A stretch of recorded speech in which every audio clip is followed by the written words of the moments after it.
अस्सलाम वालेकुम everyone, hope you all are fine and doing great. तो आज की वीडियो में हम डिस्कस करेंगे टेनिस एल्बो को किस तरह से डायग्नोस किया जाता है और इसका मैनेजमेंट और ट्रीटमेंट प्लान क्या है।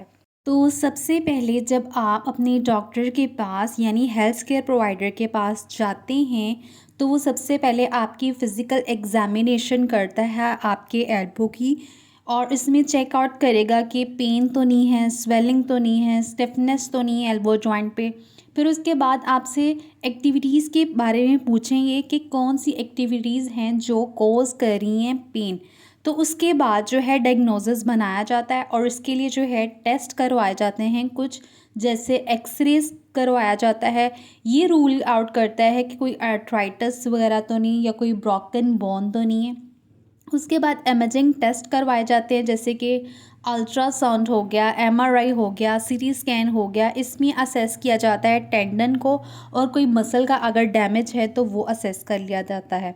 उसके बाद आती है इलेक्ट्रोमायोग्राफी ईएमजी। इसमें हम चेक करते हैं नर्व्स को, और इसमें हम जो है मेजर कर लेते हैं मसल्स और नर्व की जो है एक्टिविटी जो होती है वो हम चेक कर लेते हैं ईएमजी के अंदर।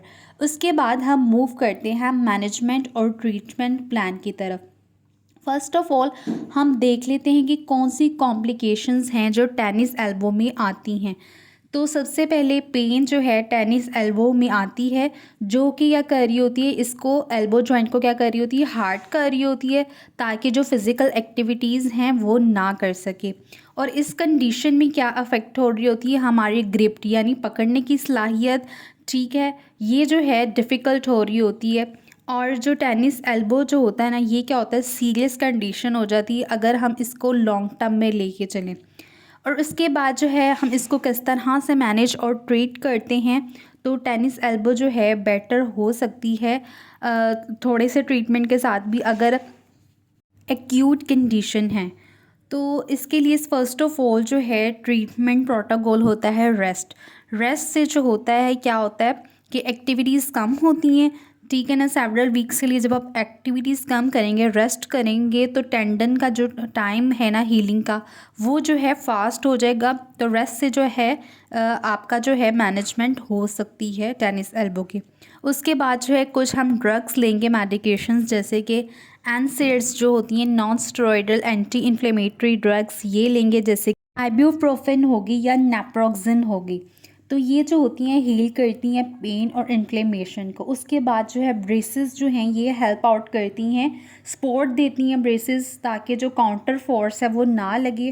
तो जिसकी वजह से क्या होगा कि जो टेंशन या लोड आ रहा है ना टेंडन और मसल्स पे, वो कम होता है ब्रेसेस के थ्रू।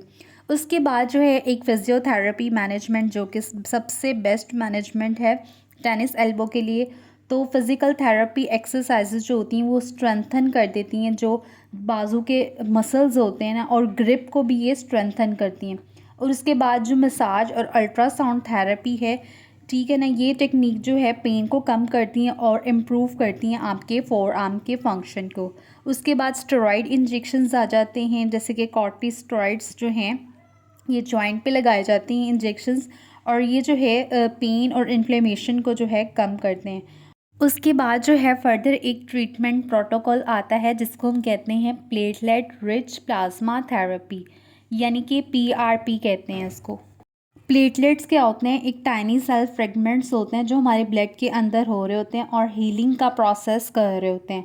अब जो पीआरपी थेरेपी इंजेक्शन है, इसमें क्या करते हैं कि डॉक्टर्स जो है ना ब्लड की स्मॉल अमाउंट ले लेते हैं और जो प्लेटलेट्स हैं ना उनको सेपरेट कर देते हैं ब्लड सेल से।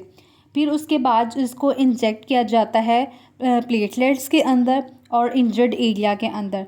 ये किसके थ्रू किया जाता है, अल्ट्रासाउंड की गाइडेंस के थ्रू जो है पीआरपी थेरेपी प्रोटोकॉल दिया जाता है। फिर एक फर्दर प्रोटोकॉल आता है जिसको हम कहते हैं extra corporeal shock wave therapy, ठीक है। ये साउंड वेव थेरेपी होती है। इसमें जो होता है स्कार टिश्यू होता है ना, उसको ब्रेक किया जाता है। फिर उसके बाद जो है ब्लड फ्लो जो है डैमेज एरिया पे क्या होता है, इम्प्रूव होना शुरू हो जाता है। तो ये थी आज की वीडियो। आई होप कि आपको आज की वीडियो बहुत ही इन्फॉर्मेटिव लगी होगी। मज़ीद हेल्थ रिलेटेड इन्फॉर्मेटिव वीडियोज़ के लिए मेरे चैनल को सब्सक्राइब करें। मिलते हैं नेक्स्ट वीडियो में, तब तक के लिए अल्लाह हाफ़िज़।